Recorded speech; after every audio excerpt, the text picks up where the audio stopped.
Welcome back to the Mountain Playhouse. Tonight, we bring you a story of young love, pride, and rooster fights back in the hollows of the Blue Ridge Mountains. Grab your rocking chair, pour a cup of warm tea, and join us for The Mountain Laurel Blooms. It happened again today. Just as I was packing up my wood frame to head up the ridge for firewood, I heard it squawk, flap, flutter. I turned around, and sure enough, those two birds were at it again. Maybelle's big, mean-looking rooster, a real ugly brute with a head like a badger, was tearing up our little fella. Pecking him right on the comb, stepping back, and wham! Pecking him right on the neck again. Blood dripping down his beak. My head throbbed just watching it, like it was my forehead getting pecked. I wanted to take my walking stick and beat that bully bird to a pulp, but I just swung at the air to part him. I knew who was behind this. Maybelle. Always Maybelle, trying to get my goat. I don't know why that girl's had it in for me lately. Take 4 days ago. I was out fixing the hazelnut fence by the road, mending my own business. Then, quiet as a mouse, she creeps up behind me. Hey there, Danny. Working all by yourself today? Well, I ain't working with a crowd, am I? Is it hard work? Ain't it a bit early in the season to be patching fences? Now, we never used to talk much. We kept our distance, respectable-like. So I was a girl big as a full-grown heifer suddenly acting so friendly. I thought the spring weather had gone and turned her brain soft. Then she looks left, looks right, reaches under her apron, and sticks her right hand right under my chin. Held out in her palm were 3 big, hot, freshly roasted potatoes. The steam was still rising off them. I bet you don't have these at your house, do ya? Eat 'em quick before someone sees. Spring potatoes taste best this time o' year. I don't want no potatoes. Eat 'em yourself. I shoved her hand away over my shoulder without even looking at her. But she didn't leave. I heard her breath in get real heavy. Huff, huff.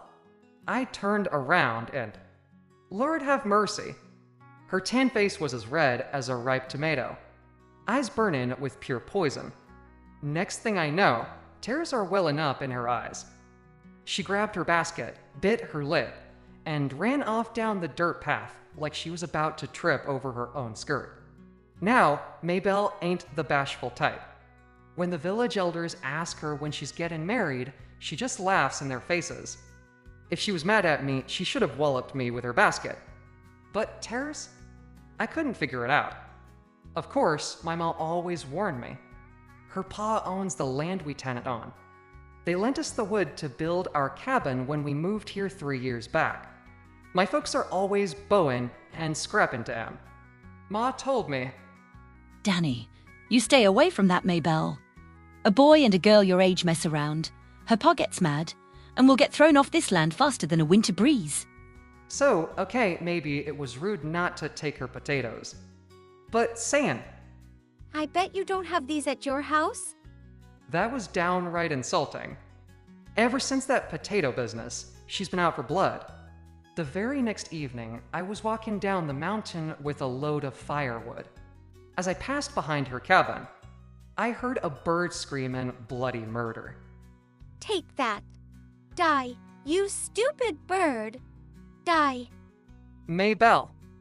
There she was, sitting on her porch, holding our prized egg-laying hen right by the tail, punching it in the backside with her bare fist so it couldn't lay no more eggs.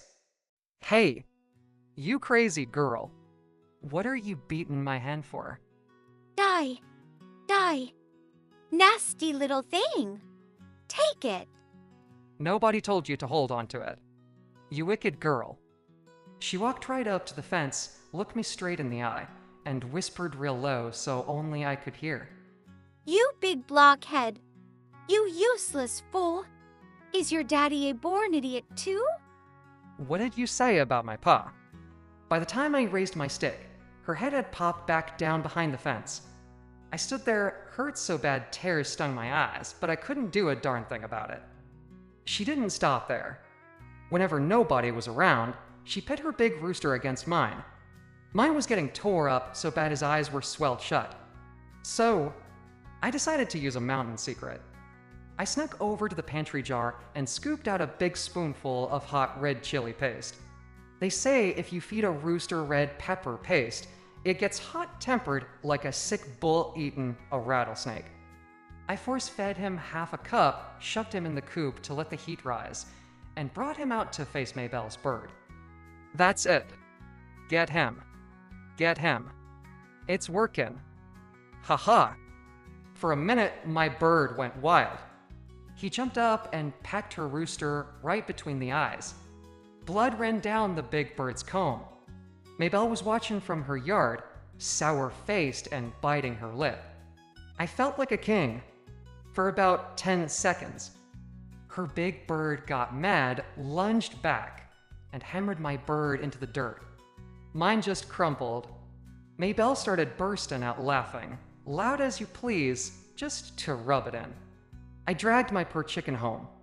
I tried force-feeding him more pepper paste through an old pipe, but, well, the poor thing went stiff in my hands. By next morning, he was barely breathing. And then, today happened. I came down the mountain, mad enough to wring her neck. Then I heard it. A wooden willow whistle playing a lonesome tune in the rocks. There she sat among the yellow mountain laurel bushes, blowing her whistle. And right in front of her, her rooster was finishing off mine. Mine was bleeding, half dead on the grass. Something inside me snapped. I lost my head completely. I dropped my wood frame, grabbed my oak stick, and swung with all my might. Crack! Right over the head of her big rooster. The bird didn't even flap. It just flopped over, dead as a doornail. I froze. My heart dropped straight into my boots. You idiot. Why'd you kill my paw's bird? So what if I did? She shoved me hard right in the chest, and I fell flat on my back. Sitting there in the dirt, it hit me. We're done for. Her paw will throw us off the land. We won't have a roof over our heads. Tears burst out of my eyes like a broken dam. I covered my face with my sleeve and just sobbed like a baby. Then I felt her step closer. Her voice changed. It wasn't mean no more.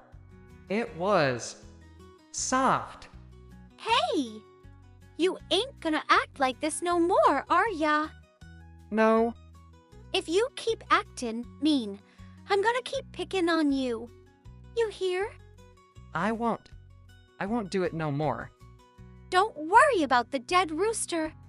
I won't tell Pack. And suddenly, like somebody pushed her from behind, she leaned over and tumbled right on top of me. We both fell backward, sinking deep into the thick, blooming yellow mountain laurel blossoms. The sweet, spicy smell of those yellow flowers burst all around us. My head went spinning, dizzy as a top, like the ground was falling right out from under me. You promise you won't tell nobody about this? Yeah, I promise. Maybelle, you lazy girl. Where'd you run off to with your sewing? Maybelle gasped, scared half to death. She scrambled on her hands and knees under the yellow bushes and went scurrying down the hill. And me? I had to crawl on my belly around the big boulder and scramble up the mountain so her ma wouldn't spot me. I never did get my firewood done that day. But every spring, when those yellow mountain laurels bloom up on the ridge, and that sweet, spicy smell fills the air, my head still goes a little dizzy. You've been listening to the Mountain Playhouse presentation of the Mountain Laurel Blooms. Tune in next week for another story from the Heartland. Until then, good night and sweet dreams.